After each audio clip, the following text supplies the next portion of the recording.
My dad died when I was 2.5, and so my mother had to work everything she could work at. She worked the hospital mopping floors, potato chip factory, just to put food on the table. I just ran the streets because there was no father, nobody at home, so you're gonna play with the neighbor kids, so that's what happens when you, but like I say, I wasn't a bad kid. I just was following the big kids and doing whatever they wanted to do, breaking windows or stealing gas so I could ride in their car. And I wasn't going to school very often, and just forgetting to go to school, and I was running with the older kids, getting in trouble, and I became basically a ward of the court.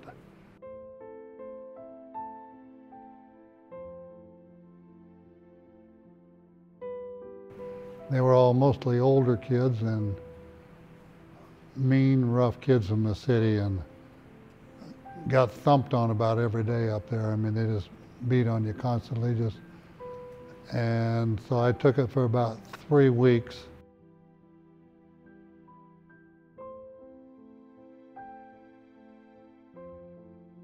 Drove to Boise and got there about 8 o'clock in the morning, and he dropped me off at 27th and Fairview in Boise, so I walked home. We lived on 33rd and State Street, and soon my mother saw me. She panicked and called the police, called the probation police, sheriff, and they come and got me and stuck me in jail.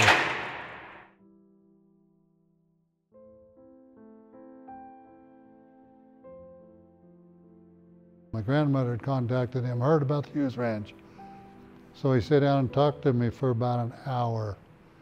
He told me what he was trying to do here and I'd be willing to go do that. And I went, well, yeah, it sounded like a pretty good deal. I didn't want to go to school anyway, so he said, well, get your stuff and let's go.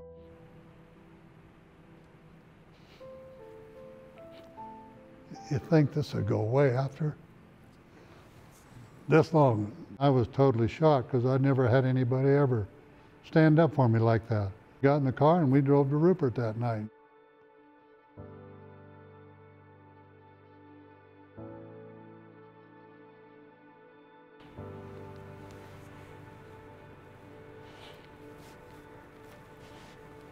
Well, the first night we got to town when JR picked me up from jail. And we got to town, and Ruby Carey was fixing dinner at the house. So I had a glass of milk, and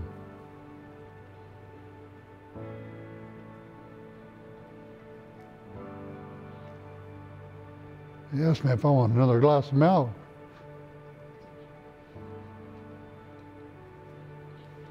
I didn't know you could have 2 glasses of milk.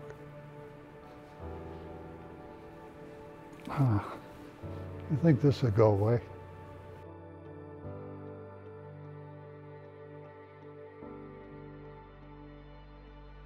That spring when I got there, so I asked him if I had to go to school, and he said, no, you don't have to. We got this work to do. I said, fine, that's great. So through the summer, I said, well, doing that work all summer long, and May and September come, I basically couldn't get to school fast enough. I never had trouble with school after that. We went to school then.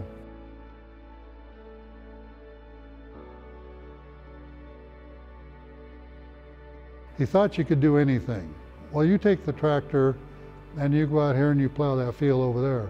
Well, whether you knew how to plow or not, he just sent you out there. So you figured it out. He just made you do things that you didn't think you could do. And he was always ahead of you like that.